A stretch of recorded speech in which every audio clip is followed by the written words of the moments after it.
She said, "Stop overthinking." And I wanted to. God, I wanted to. Do you know how exhausting it is to live in the space between suspicion and denial? That endless loop where you notice something odd, your stomach twists, your instincts scream, and then because you love them, you silence yourself and say, "I'm imagining things." That was me. Every time I asked, every time I hinted, she'd brush it away with a sigh, roll her eyes, maybe even laugh. "Stop overthinking," she'd tell me, like I was some insecure teenager jealous of shadows, and I believed her, or at least I tried to. Until the day I found the poem. I wasn't looking for it. That's the part that still gets me. I wasn't snooping through her things, or digging for proof. I was just grabbing cash from her wallet, because mine was empty, and there it was, folded, worn from being opened and closed. Edges soft, like something touched often. At first I thought it was just a receipt or some random note, but when I unfolded it, the words hit me like a punch to the chest. It wasn't just words, it was her handwriting, her rhythm, her heart spilled onto the page. Lines about his eyes, the way his laugh made her feel alive, how he was the spark in a life grown dim. Do you understand how it feels to read a love poem from your wife and realize it's not about you? It's like discovering your favorite song was written for someone else, and you've just been singing along to the wrong name all this time. I froze. The world around me blurred. The room went silent. I read it once, then again, hoping I'd misunderstood. But no, there were details in that poem that didn't belong to me. He had a scar on his hand. He smoked occasionally when stressed. He said things she claimed only a true romantic could say. None of it fit me. None of it fit me. None of it belonged to our history. It was him, whoever him was. The betrayal wasn't just in the words, but in the fact that she carried it, tucked in her wallet, close to her, like a talisman. While she told me to stop overthinking, she was carrying proof of everything I feared, pressed against her hip, every single day. I wish I could tell you, I confronted her immediately, that I stormed into the room, poem in hand, demanding answers, but I didn't. I stood there staring at it, and I folded it back carefully, sliding it exactly where I found it. My hands shook, but I made sure it looked untouched, because the second I revealed I knew, the game would change, and I wasn't ready yet. That night, lying in bed beside her, I stared at the ceiling replaying the words in my head. Every line, every phrase, cutting deeper. She shifted in her sleep, murmuring something I couldn't catch, and all I could think was, is she dreaming about me, or about him? The days that followed were surreal. I watched her differently, the way you study a stranger you're trying to figure out. Every smile, every glance at her phone, every absent-minded hum, while she cooked. I questioned it all. Was she thinking of him? Was he on her mind in those quiet moments she used to share with me? But here's where it got complicated. I didn't hate her, not right away. What I felt was this crushing weight of loss, like I was grieving something that was still alive, because she was still there, laughing at my dumb jokes, sitting beside me at dinner, telling me about her day. But now I knew those laughs, those smiles, those stories weren't entirely mine anymore. Part of her was elsewhere, with him, and she hadn't even realized I'd noticed the shift. I started noticing details I had brushed off before, the way she lingered a little too long when texting, her thumb pausing like she was rereading something sweet, the sudden playlists of softer romantic songs she claimed were just background noise, even the way she dressed, subtle changes, like she wanted to be noticed, but not by me. The poem became an anchor in my mind. I carried it silently, reading it over and over, until I knew it by heart. It wasn't just words, it was a map of her heart, and the destination wasn't me. And here's the cruel irony. I couldn't stop loving her. Even as I realized she was giving pieces of herself away, I still craved her touch, her attention, her presence. That's the worst part about betrayal. You can know the truth and still want the lie, because it feels safer than facing the emptiness. So I stayed quiet. I smiled. I laughed. I played the role she expected, because I needed to see how deep it went. I needed to know if that poem was a slip, a fleeting fantasy, or evidence of something far bigger. And then the patterns became clearer. Phone calls she took in the other room. Nights. She said she was too tired, but stayed awake texting under the covers. Times she said she was with a friend, but her stories didn't match up. The puzzle pieces started locking into place, and the picture forming wasn't the one I wanted. I began keeping a record: dates, times, inconsistencies. Not because I planned to use it against her right away, but because I knew she'd deny it if I confronted her empty-handed. "You're overthinking," she'd say, the same words she'd always used to shut me down. But with proof, with her own handwriting and my collected notes, there'd be no escaping. Still, part of me hesitated, because once you pull the thread, the whole fabric unravels, and maybe a part of me wasn't ready to lose her yet, even if I already had. The breaking point came on a Saturday. She said she was meeting a classmate to work on a project. I nodded, kissed her goodbye, and waited. An hour later, I drove past the cafe she claimed to be at. It was empty, closed for renovations. My chest tightened, but I didn't stop driving. I kept going, circling the places I thought she might be. And then I saw it. Her car parked outside a quiet little inn on the edge of town. I didn't go inside. I didn't need to. The poem, the lies, the car, it was enough. I went home, sat in the silence of our house, and realized something. I wasn't crazy. I wasn't overthinking.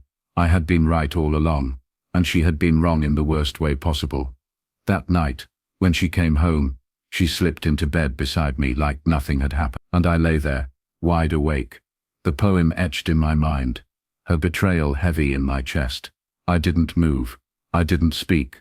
I just stared into the darkness and whispered to myself, "Stop overthinking." And that's where part 2 begins, when silence turns into action, when the truth can no longer be folded away like a piece of paper in a wallet. That night, lying in the dark with her beside me, I realized something I had been avoiding for weeks. I wasn't overthinking. I wasn't paranoid. I wasn't insecure. I was right. The poem in her wallet, her car outside that inn, the way she carried herself lately, all of it was proof. And yet she still slept soundly beside me, breathing deeply, completely unaware that I had already pulled the curtain back and seen the stage for what it was. She thought she was in control. She thought I was still in the dark, but I wasn't. I was waiting, and waiting gave me power. When you catch someone lying to you, the worst thing you can do is blow up in the heat of the moment. Anger gives them a way out. They twist your rage against you, call you irrational, accuse you of misunderstanding. I'd seen it happen before to other people. Friends who confronted cheating partners too soon and ended up the villains in their own story. I wasn't going to make that mistake. No, I wanted her lies to collapse under their own weight. I wanted her to choke on the very words she had used to shut me down. Stop overthinking.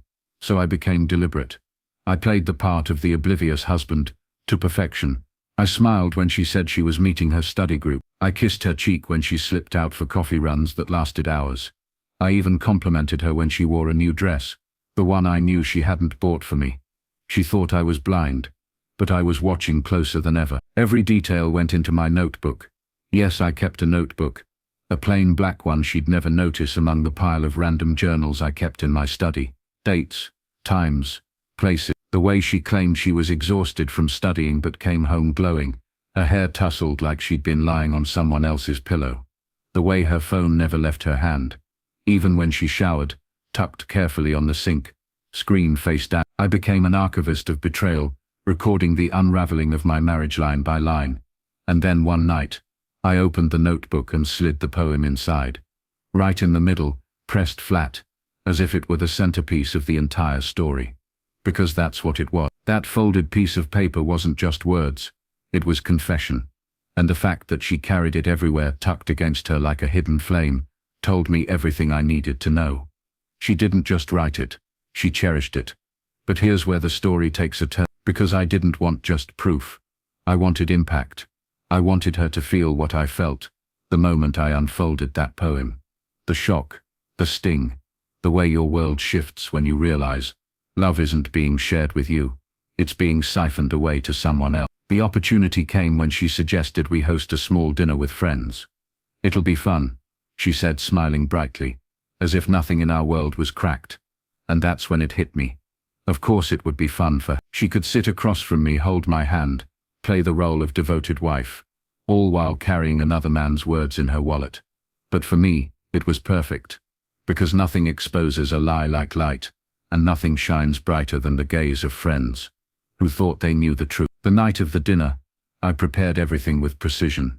I cooked, I poured wine, I laughed and joked, and she leaned into me glowing, convinced she still had me wrapped. Our friends commented on how lucky we were, how good we looked together. I nodded, smiled, even kissed her temple while inside I was counting the minutes. Halfway through the meal, when the conversation had hit its peak of laughter and clinking glasses, I excused myself. I walked into my study, picked up the black notebook, and came back into the room with it tucked casually under my arm. No one noticed at first. I sat down, flipped it open slowly, and laid the poem flat on the table like it was nothing more than a note I wanted to share. The room went still almost instantly, because you can tell the difference between a receipt or a grocery list and a love poem. The handwriting was hers. The words were unmistakably intimate, and the silence that followed was heavier than any scream could have been. Her face, God, I'll never forget it. Her fork clattered against her plate. Her lips parted, ready to deny, but no sound came. Her eyes darted between me, the poem, and our friends who were staring at her with a mix of confusion and dawning horror. I leaned back in my chair, calm, and said, I found this in your wallet. You told me to stop overthinking. Should I? The silence deepened. Someone shifted uncomfortably. She reached for the paper, but I slid it just out of reach.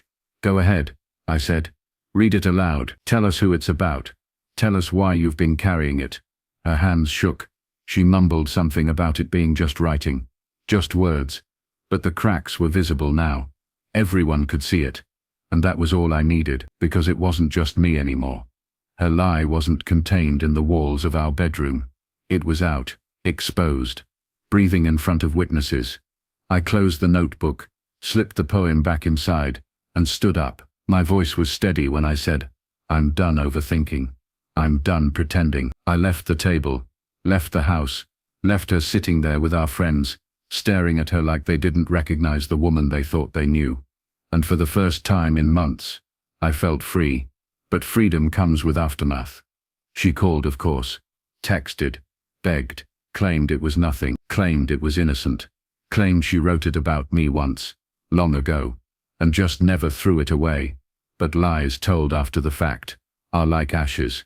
They have no weight, and I had already held the fire in my hands. I went to a lawyer the next day. I handed over the notebook, the dates, the photos, the details. I told the story from beginning to end, and I watched as the lawyer nodded slowly, already mapping the legal path forward. By the time she came home that night, papers were already in motion. She tried to plead her case. She cried. She shouted. She asked if we could start fresh. But there's no fresh start when someone else's words are folded in your wife's wallet. Love poems aren't mistakes. They're choices, and she had made hers long before I ever found that paper. So I packed her things, changed the locks, closed our joint accounts. I gave her the envelope with the legal documents inside, and said, You told me to stop overthinking. You should have told yourself to stop underestimating. And that was the end. Quiet, sharp, final. But here's what I learned, and maybe it's the only reason I'm telling you this.